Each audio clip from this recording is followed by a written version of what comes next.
इस डिजिटल होते दौर में सोशल मीडिया ने अभिव्यक्ति की आज़ादी को एक नया मंच प्रदान किया है। आज आम जनता से लेकर बड़ी बड़ी कंपनियां तक इसका इस्तेमाल अपने फ़ायदे के लिए कर रही हैं। सोशल मीडिया इन्फ्लुएंसर इस बदलाव के सबसे बड़े वाहक बने हैं। आजकल कुछ भी खरीदने से पहले हम इन इन्फ्लुएंसर्स की राय और समीक्षा देखते हैं। यह एक तरह की इन्फ्लुएंसर मार्केटिंग संस्कृति है जिसने पारंपरिक मार्केटिंग के तौर तरीकों को पीछे छोड़ दिया है। इन्फ्लुएंसर अब केवल उत्पादों का प्रचार ही नहीं करते, बल्कि उपभोक्ताओं के भरोसे और निर्णय प्रक्रिया को गहराई से प्रभावित करते हैं। यही वजह है कि आज हर ब्रांड इन इन्फ्लुएंसर का सहारा ले रहा है। कई बार इन्फ्लुएंसर की नकारात्मक समीक्षा कंपनियों को नागवार गुजरती है और वे उस पर मानहानि या कानूनी दबाव बनाने की कोशिश करते हैं। हाल ही में दिल्ली हाईकोर्ट ने अपने एक ऐतिहासिक फैसले में कहा कि यदि किसी ब्रांड की आलोचना वैज्ञानिक तथ्यों, प्रमाणों और उपभोक्ता हितों पर आधारित हो, तो उसे मानहानि नहीं माना जा सकता। कोर्ट ने व्यंग्य और अतिशयोक्ति को भी अभिव्यक्ति की आज़ादी के दायरे में स्वीकार किया है। दरअसल, सेस न्यूट्रिशन प्राइवेट लिमिटेड नामक एक कंपनी ने 4 यूट्यूबर्स के खिलाफ मानहानि का केस किया था। इन यूट्यूबर्स ने अपने चैनल्स पर हेल्थ और न्यूट्रिशन से जुड़े मुद्दों पर चर्चा करते हुए कंपनी के उत्पाद की गुणवत्ता और उनके विज्ञापन दावों पर सवाल उठाए थे।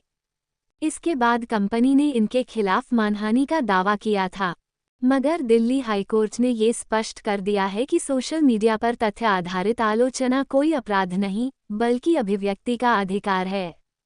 यानी सोशल मीडिया अब एक विशाल जनसंवाद और उपभोक्ता संवाद का मंच बन चुका है। वेबसाइट स्टैटिस्टिका के मुताबिक भारत में सोशल मीडिया यूजर्स की संख्या करीब 50 करोड़ पहुंच चुकी है। केपीएमजी इंडिया की रिपोर्ट के मुताबिक भारत में करीब 80 लाख कंटेंट क्रिएटर्स हैं, जिनमें वीडियो स्ट्रीमर्स, इन्फ्लुएंसर और ब्लॉगर्स शामिल हैं। Digital marketing agency iCubes Wire के अनुसार करीब 35% ग्राहक सोशल मीडिया पोस्ट और रील्स देखकर ही खरीदारी के फैसले करते हैं। मेट्रो शहरों में यह आंकड़ा 80% से भी ऊपर है। ऑडियंस आउटलुक फोकास्ट 2025 रिपोर्ट के मुताबिक 84% लोग 10 लाख से कम फॉलोअर्स वाले इन्फ्लुएंसर पर ज़्यादा भरोसा करते हैं। Available AI influencer marketing firm के अनुसार भारत में अब ब्रांड्स का रुझान माइक्रो और नैनो इन्फ्लुएंसर की ओर तेजी से बढ़ रहा है। ब्रांड्स इन्हें बेहतर इंगेजमेंट दर और अपेक्षाकृत कम खर्च के कारण चुनते हैं। हाइप ऑडिटर की रिपोर्ट के अनुसार इन्फ्लुएंसर मार्केटिंग पर औसतन हर $1 खर्च करने पर ब्रांड्स को करीब $4 का रिटर्न मिलता है। यही कारण है कि ब्रांड्स अब अपने मार्केटिंग बजट का एक बड़ा हिस्सा इन्फ्लुएंसर पर खर्च कर रहे हैं। फॉर्च्यून बिजनेस के आंकड़े बताते हैं कि 2024 तक दुनिया भर में इन्फ्लुएंसर मार्केटिंग का कुल बाजार $20 अरब को पार कर चुका है, जबकि 2032 तक इसके $70 अरब तक पहुंचने की उम्मीद है। इन्फ्लुएंसर मार्केटिंग फर्म क्वोरूज की हालिया रिपोर्ट के अनुसार भारत में इन्फ्लुएंसर की संख्या में पिछले 4 वर्षों में 322% की वृद्धि हुई है। फैशन और ब्यूटी के क्षेत्र में सबसे ज़्यादा बढ़ोतरी दर्ज की गई है। इन्फ्लुएंसर आमतौर पर 2 तरीके से किसी ब्रांड या उत्पाद का प्रचार करते हैं।